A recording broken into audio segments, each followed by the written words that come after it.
Terima kasih. Suara saya cukup, Bu Rahma? Sangat jelas, Pak Udin. Oke, baik. Terima kasih. Assalamualaikum warahmatullahi wabarakatuh. Selamat pagi, salam sejahtera untuk kita semua. Yang sama-sama kita hormati dan kita banggakan Pak Gubernur, Bapak Kepala Dinas Kesehatan, Pak Dr. Yulianto Prabowo, Bapak Taufik, Kepala Bapelkes Provinsi, para narasumber, terima kasih Bapak Dr. Fitri, dan sahabat saya ini, Bu Suhartini, dari SD Lamber Kidul 2, Bu Rahma, Bapak Ibu, para peserta, semuanya, teman-teman guru juga yang hadir, yang saya hormati dan saya banggakan. Terima kasih. Mungkin materi tentang kesehatan mungkin sudah cukup, ya banyak disampaikan. Kami akan coba dari perspektif lain, paling tidak kami ingin menyampaikan betapa pentingnya vaksin buat anak-anak kita. Terima kasih. Kami ingin mengawali bahwa kehidupan abad 21 yang saat ini kita sudah sama-sama masuki, ini mensyaratkan sumber daya manusia yang memiliki kompetensi sesuai tuntutan hidup ini yang sering disebut dengan generasi unggul. Dan kami ingin juga sampaikan pada kesempatan ini pada semua saja bahwa kita saat ini sebenarnya sedang diberikan satu anugerah yang luar biasa yang kita sebut dengan bonus demografi, di samping bonus-bonus yang lain, sehingga kita yakini bangsa ini akan mencapai kejayaan di tahun 2045 yang kita sebut Indonesia Emas. Problemnya adalah apakah kita mampu memanfaatkan bonus demografi, dan sekarang juga ada bonus digital. Nah, pada kondisi seperti ini, pendidikan akan menjadi tumpuan, akan menjadi mesin utama dalam bertransformasi, agar tidak saja menjadi modal yang utama, tapi nanti menjadi kekuatan yang real. Bapak Ibu yang saya hormati, inilah kondisi bangsa kita, dan kita lihat jumlah generasi muda kita di tahun 45 itu akan mencapai puncaknya. Dan mereka saat ini ada di sekolah-sekolah, termasuk yang saat ini usia 6 sampai 11 tahun. Di mana mereka nanti pada tahun 45 juga akan mencapai puncak produktivitasnya di kisaran usia 30. Nah, terkait dengan itu, maka saya ingin mengajak kepada semuanya, mari kita betul-betul sekarang berkhidmat untuk memastikan bangsa ini mencapai apa yang kita sebut kejayaan, atau mampu memanfaatkan Indonesia Emas. Saya sering merenungi bahwa apakah ini janji Tuhan pada saat bangsa ini merdeka, ingin memajukan bangsa ini, ingin mensejahterakan, memakmurkan bangsa ini, dan sekarang diberikan kesempatan dengan diberi modal, bahkan saya sebut ada 3 modal penting untuk Indonesia Emas yang saat ini kita miliki, yaitu pertama adalah bonus demografi, tetapi jumlah manusia yang banyak itu harus benar-benar tidak saja memiliki kecerdasan intelektual, tetapi juga kecerdasan emosional dan kecerdasan spiritual. Ini tanggung jawab pendidikan menjadi sangat luar biasa. Sekarang tidak cukup mendidik anak-anak kita menjadi anak yang sekedar memiliki kompetensi akademik yang tinggi, tapi juga emosional dan spiritual yang nanti kita sekarang kenal dengan pelajar Pancasila. Yang kedua, kita saat ini sebenarnya juga diberikan bonus digital, ini juga bahkan sekarang diakselerasi melalui COVID ini. Jadi satu sisi COVID memang menjadi problem bagi kita, tetapi sebenarnya juga ada sisi-sisi lain yang memaksa kita lebih cepat memanfaatkan bonus digital ini. Dan yang tidak kalah penting adalah yang ketiga adalah bonus keindonesiaan yang kita miliki, yaitu kecerdasan keindonesiaan ini kan nilai-nilai keindonesiaan yang luar biasa, keragaman dan sebagainya, termasuk bonus keagamaan. Nah, semua ini ternyata ada di dalam dunia pendidikan. Artinya pendidikan menjadi faktor kunci untuk Indonesia emas, yaitu sebagaimana janji kemerdekaan kita diantaranya adalah memajukan kesejahteraan umum, mencerdaskan kehidupan bangsa, atau Indonesia nanti menjadi negara yang adil dan makmur. Inilah mengapa Presiden Jokowi, selanjutnya juga Menteri Mas Nadiem ini mencanangkan Indonesia unggul dengan satu mungkin saya sebut sajalah skema, syaratnya ya generasinya harus unggul. Generasi unggul saat ini diterjemahkan generasinya tidak cukup kompeten tetapi berkarakter. Dan generasi unggul sekarang disebut dengan profil pelajar Pancasila. Mereka, anak-anak kita harus didik menjadi anak-anak yang beriman, bertakwa kepada Tuhan Yang Maha Esa dan berakhlak mulia, kreatif, kritis, mandiri, berjiwa gotong royong, dan berkebinekaan global. Semua ini hanya mungkin dicapai atau dihasilkan oleh pendidikan yang unggul. Dan pendidikan yang unggul harus atau modal utamanya adalah guru yang unggul. Nah, inilah sekarang didesain melalui Merdeka Belajar. Bapak Ibu, sekedar saja untuk mengingatkan kepada kita, faktanya bangsa ini ternyata harapan lama sekolah dan rata-rata lama sekolah itu masih jauh daripada target kita. Sampai 2021 hanya 8,54 ya. Bahkan pergerakannya dari 2010 tidak terlalu tinggi. Dari target kita 13,8. Nah, masalah muncul pada saat Desember Maret kita ada COVID ya. Sebut saja 16 Maret ya. Waktu itu tanpa persiapan gubernur memerintahkan kita harus PJJ. PGRI Jawa Tengah lalu mencoba melakukan satu penelitian di April 2020, itu memang 98% sekolah itu sudah melaksanakan pembelajaran PJJ, ada 2% yang belum pada waktu itu. Tetapi masalahnya pada awal itu 95,2% itu pembelajaran hanya melalui WA ya, melalui SMS ya, masih banyak begitu. Sedikit sekali yang ada interaksinya seperti sekarang sudah terjadi itu. Nah, berikutnya secara nasional juga diteliti oleh KPAI hanya baru 39 atau 79,9% sudah PJJ, namun rata-rata mereka tanpa interaksi. Ini juga masalah. Problemnya apa? 40,5% siswa memang tidak punya fasilitas pendukung, ada laptop, listrik, tidak punya wifi. 24% belum mampu mengoptimalkan media digital. 9% orang tua tidak mendukung ya proses PJJ. Dan harus kita sadari, diupayakan seperti apapun, faktanya kita tetap akan punya masalah, di mana penetrasi internet di Jawa Tengah saja itu masih 71,4%.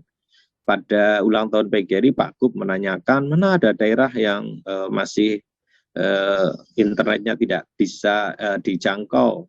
Diperkirakan sudah semua di Jawa Tengah, ternyata banyak sekali yang masih menyampaikan belum. Sehingga kalau internet itu tidak bisa tidak menjangkau masyarakat peserta didik, ya akhirnya mereka harus mencari, dan kalau tidak mungkin juga mencari, maka mereka juga tidak bisa mengikuti pembelajaran daring. Terlebih bagi mereka yang tidak ada akses internet, tidak punya fasilitas, orang tuanya juga tidak bisa mendampingi, terutama anak-anak 6 sampai 11 tahun itu nyaris tidak belajar. Nah, inilah yang juga secara nasional disampaikan bahwa faktanya memang pengguna internet pada saat tingkat pendidikan juga belum bisa kita yakini semuanya sudah mencapai. Maka pada bulan Agustus saya dengan Mas Menteri dalam sebuah seminar yang diikuti 5.000 orang betul-betul mengingatkan bahwa ini Indonesia. Waktu itu sempat juga saya mengusulkan mengapa zona untuk pendidikan atau untuk boleh pembelajaran tatap muka mesti berbasis kabupaten. Padahal di desa bisa jadi itu mereka tidak pernah ada COVID, tapi kan diperlakukan sama. Ini problem kenapa? Karena di ujung Kabupaten Semarang, di ujung mungkin Kabupaten Jepara dan sebagainya, mereka tidak mengerti tentang COVID atau tidak ada kasus COVID, dan mereka tidak ada internet, mereka tidak ada memiliki akses yang lain, tetapi mereka juga tidak bisa mengikuti pembelajaran tatap muka itu waktu itu. Sehingga problem-problem ini mulai problem sekolah, siswa, orang tua, dan sebagainya ini terjadi. Nah, akhirnya saya kira ini yang cukup mencemaskan. Pada Juni 2020, rata-rata siswa itu mencapai tujuan pembelajaran itu dengan PJJ hanya 63,1%. Bahkan nasional di akhir 2020 dari Kemdikbud dilaporkan hanya 50%. Dan 20% itu mengalami learning loss. Ini bahaya sekali karena untuk mengembalikan orang yang sudah learning loss itu butuh waktu sekitar 9 tahun. Ini problem yang luar biasa. Maka problem kita adalah untuk menghindari terjadinya learning loss, putus sekolah, juga datanya sekarang banyak terjadi, pernikahan dini juga banyak terjadi, maka PTM harus segera dilakukan walaupun masih terbatas dengan melakukan bauran. Nah, untuk mengurangi resiko terpapar COVID-19 harus selalu melaksanakan protokol kesehatan. Kita sudah lakukan itu, PTM terbatas yang dilakukan. Vaksin COVID-19 ini yang saya kira harus diakselerasi, termasuk bagi anak-anak usia 6-11 tahun. Vaksinasi anak usia 6 sampai 11 tahun ini dilakukan secara bertahap. Pada tahap pertama dilaksanakan di provinsi dan kabupaten yang cakupan dosis 1 sudah mencapai 70% dan untuk lansia 60%. Dan di Jawa Tengah tadi juga dilaporkan 7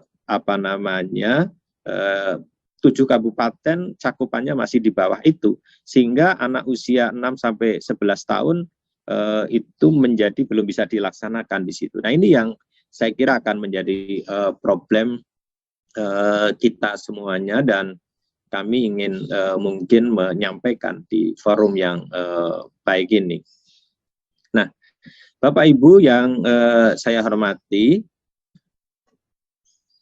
pemerintah sekarang, terutama pemerintah pusat, menyadari betul resiko terus-menerus dilakukan pembelajaran daring. Ancamannya sangat serius. Sehingga kita ikuti SKB 4 Menteri dari waktu ke waktu berubah, dan pemerintah setelah di akhir 2020 mencatat bahwa ancaman learning loss 20% itu menjadikan pemerintah mengeluarkan SKB 4 Menteri tidak begitu membatasi zona dan vaksin untuk dimungkinkan dilakukan pembelajaran tatap muka terbatas. Bahkan yang terakhir, yang 2022 ini, pembelajaran tatap muka terbatas ini yang pertama mulai Januari 2022. Semua satuan pendidikan pada level 1, 2, dan 3 PPKM wajib melaksanakan PTM terbatas.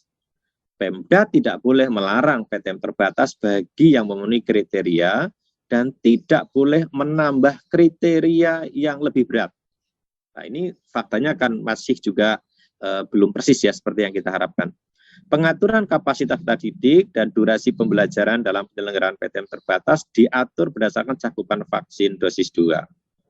Pendidikan dan tenaga pendidikan di masing-masing satuan pendidikan serta vaksinasi warga masyarakat lansia di kabupaten kota dikecualikan bagi satuan pendidikan pada daerah khusus. Yang kedua, orang tua atau wali peserta didik dapat memilih PTM terbatas atau PJJ bagi anaknya sampai semester 1 tahun ajaran 2021-2022 berakhir. Mulai semester 2 atau Januari 2002 wajib mengikuti PTM terbatas, jadi tidak bisa milih lagi. Bapak Ibu yang saya hormati, ini saya kira aturan PTM terbatas yang memang masih mengatur kapasitasnya berdasarkan kriteria vaksin ya.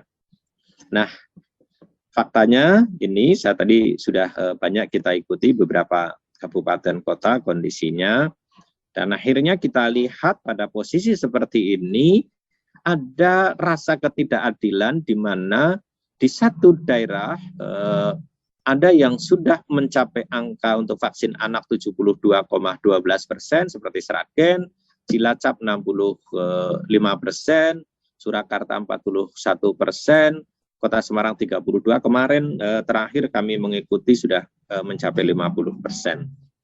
Maka kalau ini yang terjadi, saya kira ada masalah yang saya kira harus bersama-sama kita pikirkan. Kita menyadari berdasarkan Imendagri 66 memang itulah standarnya.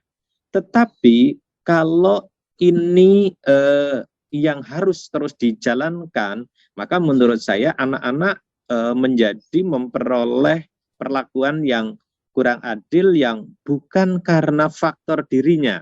Karena dirinya siap, tetapi karena capaian vaksin yang masih rendah, yang bisa jadi karena faktor pengelola atau sebut saja pemerintah daerah yang bersangkutan atau faktor masyarakatnya yang kurang memiliki kesadaran di vaksin, tetapi efeknya daerah itu menimbulkan anak-anak itu tidak bisa segera memperoleh layanan vaksinasi untuk anak 6 sampai 11 tahun.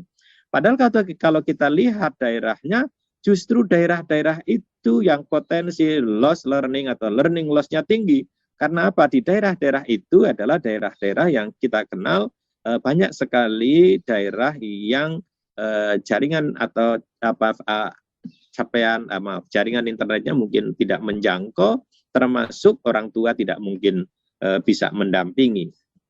Inilah masalah yang saya kira harus kita pecahkan bersama dalam kondisi seperti ini. Kami mengikuti beberapa kali vaksin anak-anak, termasuk yang terakhir pada minggu lalu saya hadir, kebetulan saya di sekolah ada vaksinasi dan kebetulan Pak Kapolda hadir. Kami berdiskusi banyak juga dengan Pak Kapolda.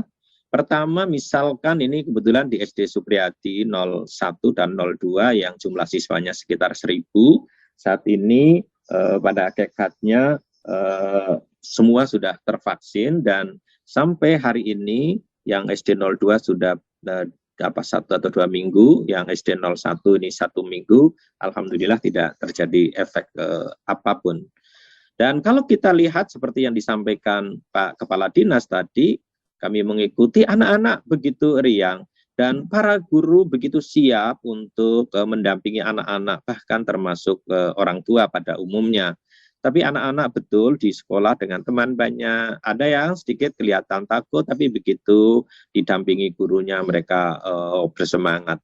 Sehingga kami tidak melihat ada masalah dalam pelaksanaan vaksin untuk anak. Dan menurut saya ini vaksinasi yang paling efektif ya di sekolah, di samping pelaksanaan bisa tertib, pendataan bisa lebih pasti, dan anak-anak semuanya bisa terjangkau untuk vaksinasi ini. Pak Kapolda menyampaikan siap memvaksin di manapun, termasuk saat ini daerah-daerah yang masih belum berjalan. Nah, Akhirnya pada kesempatan ini untuk memastikan dapat mencapai pada tahun 45 Indonesia emas, nampaknya akselerasi vaksin COVID-19 anak usia 6 sampai 11 harus dilakukan. Alasan yang saya kira perlu pada kesempatan ini kami sampaikan, semua anak usia 6-11 tahun juga berhak untuk divaksin, untuk melindungi dirinya, melindungi orang lain dari COVID. Saya kira dasarnya tegaslah semua anak memperoleh hak baik dalam Undang-Undang 45 maupun Undang-Undang Kesehatan. Yang kedua, orang tua, guru, masyarakat sekolah, pemerintah harus memastikan semua anak 6 sampai dengan 11 tahun ini secepatnya divaksin. Kalau masih ada masalahnya di orang tua, saya kira tugas kita semuanya untuk mendorong, menyadarkan untuk anaknya agar bisa divaksin. Sampai pengalaman yang kabupaten kota yang saat ini sudah divaksin, tidak ada masalah. Guru kita pastikan sangat mendukung, bahkan mereka begitu antusias karena para guru sekarang sangat bersedih melihat anak-anaknya sudah 2 tahun harus melakukan pembelajaran daring yang capaiannya sangat terbatas, terutama di kelas rendah. Bahkan beberapa daerah yang tadi saya sebutkan punya masalah paling serius, anak-anak kelas 2 ada yang masih kesulitan membaca. Karena setahun mereka harus melakukan pembelajaran daring. Masyarakat pada umumnya sudah mendukung kalau sekolah siap kapanpun untuk diselenggarakan vaksin. Justru sekarang kita harapkan pemerintah harus memastikan semua bisa divaksin. Nah, menurut saya, aturan yang membatasi akses vaksin bagi anak usia 6 sampai 11 tahun, seperti cakupan vaksinasi di provinsi dan kabupaten kota, dosis 1 70% dan lansia 60%, perlu dipertimbangkan. Atau kepala daerah kalau memungkinkan melakukan diskresi. Untuk apa? Karena ada ancaman yang serius untuk anak-anak kita apabila mereka terus berlama-lama belum bisa melakukan pembelajaran tatap muka sekalipun terbatas. Karena justru di anak 6 sampai 11 tahun ini masih sangat-sangat membutuhkan pembelajaran tatap muka. Tidak saja mereka masih sangat terbatas untuk menggunakan sarana digital, tapi yang kedua butuh pendampingan orang tua. Padahal orang tua tidak semuanya bisa mendampingi. Dan yang tidak kalah penting, justru anak-anak pada usia ini pembelajaran lebih banyak ke pembelajaran karakter ya, dan karakter ini diantaranya memang harus ada sosialisasi, ada pertemuan antara mereka anak dengan anak dan orang tua, sehingga vaksinasi usia 6 sampai 11 menurut saya sangat mendesak agar anak-anak usia 6 sampai 11 tahun ini tidak terjebak pada learning loss, karena ini ancaman yang sangat serius menurut hemat kami. Upaya percepatan harus dilakukan oleh semua pihak. Kemarin Pak Kapolda di Jawa Tengah menyatakan siap dimanapun yang meminta kami akan datang, termasuk di daerah-daerah yang sekarang belum memungkinkan, termasuk di hari libur. Dan akhirnya kepada teman-teman guru saya ingin berpesan, sekalipun nanti kita sudah new normal, artinya pembelajaran tatap muka terbatas sudah bisa maksimal kita selenggarakan, bahkan sudah normal, kami ingin menyampaikan mari pembelajaran daring yang sekarang dilakukan harus terus bisa dimanfaatkan untuk menguatkan, untuk menyempurnakan pembelajaran di masa yang akan datang. Artinya metode pembelajaran menggunakan sarana digital harus terus dimanfaatkan juga sekalipun tatap muka untuk menguatkan, untuk menyempurnakan, untuk mempercepat capaian atau untuk melengkapi proses pembelajaran kita. Inilah yang saya kira perlu saya pesankan kepada teman-teman guru, artinya kalau nanti kondisi sudah normal, kami berharap apa-apa pengalaman-pengalaman di masa pembelajaran daring ini juga bisa dimanfaatkan sekalipun nanti kondisinya sudah normal. Inilah saya kira yang ingin kami sampaikan pada kesempatan yang baik ini. Mohon maaf apabila ada yang kurang berkenan. Terima kasih. Assalamualaikum warahmatullahi wabarakatuh.